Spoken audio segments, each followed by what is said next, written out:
Hello friends, welcome to Devi was. ఈరోజు నేను అమ్మ చేసిన ఉసిరావకాయ మీతో షేర్ చేసుకోవాలనుకుంటున్నాను. దీనికి కావాల్సిన పదార్థాలు డిస్క్రిప్షన్ బాక్స్లో డీటెయిల్గా రాసిస్తున్నాను. తయారీ విధానం చాలా సులువు, మీరు కూడా చేస్తారని ఆశిస్తున్నా. ముందుగా కడాయిలో ఆవాలు వేయించింది, తర్వాత మెంతులు కూడా వేయించింది.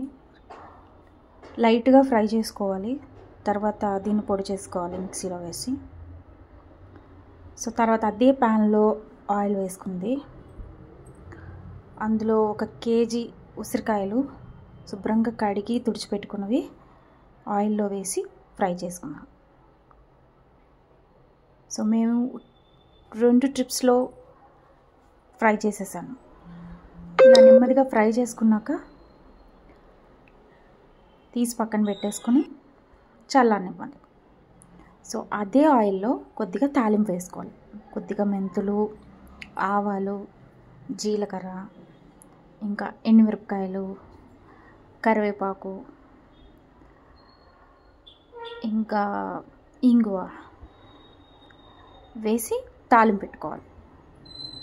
అదేంటి ఆవకాయకి తాలింపు అనుకోండి, చాలా బాగుంటుంది. అలాగే ఒక 50 గ్రామ్స్ ఆఫ్ చింతపండు నానబెట్టుకుని ఆ రసం కూడా వేసి నూనెలో ఫ్రై చేసుకోవాలి. ఇవి మనకు కావాల్సిన పదార్థాలు మెయిన్. ఇప్పుడు తయారీ విధానం చూద్దాం. చల్లారిపోయిన ఉసిరికాయల్లో కొద్దిగా పసుపు, కారం, ఆవాలు మెంతుల పొడి, ఉప్పు,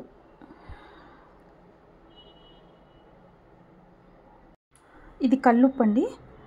కల్లుప్పు గ్రైండ్ చేసి కొద్దిగా ఎండలో ఆరబెట్టుకున్నది. ఇది కూడా వేసింది. ఇంకా వెల్లుల్లిపాయలు, పొట్టు తీసిన వెల్లుల్లిపాయలు వేసుకొని ముందు మిక్స్ చేసుకోవాలి.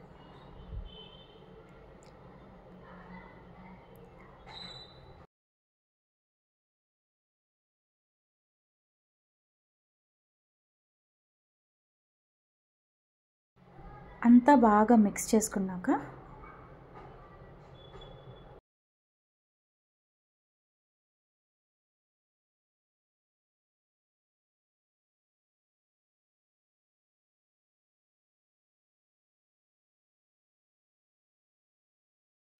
ఉప్పు కారం బాగా పట్టాక మనం ఇందాక తయారు చేసుకున్న చింతపండు పులుసు పోపు చేసుకున్నాం కదా, ఇది చల్లారిపోయి ఉంటుంది.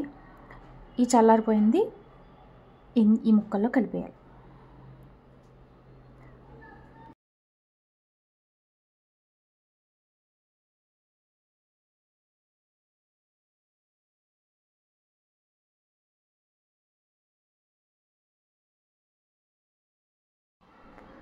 కలిపి అన్ని ముక్కలకి, అన్ని ఉసిరికాయలకి ఈ మిశ్రమం అంతా కలిపిలాగా కలబెట్టుకోండి.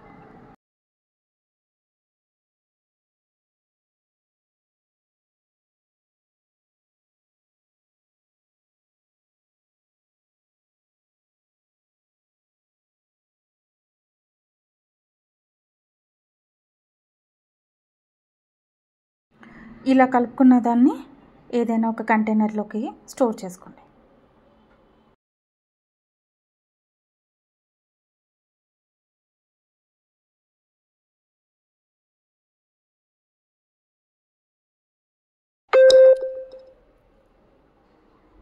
స్టోర్ చేసుకుని 3వ రోజు మళ్ళీ తిరగబెట్టుకుని మళ్ళీ కలుపుకోవాలి. ఇప్పుడు 3 రోజులు అయిపోయిన తర్వాత ఇలా అయ్యింది. 3 రోజులు అయిన తర్వాత ఇలా అయింది. ఇప్పుడు తినడానికి రెడీ. చాలా అంటే చాలా బాగుంది. మీరు కూడా ట్రై చేస్తారని ఆశిస్తున్నాను.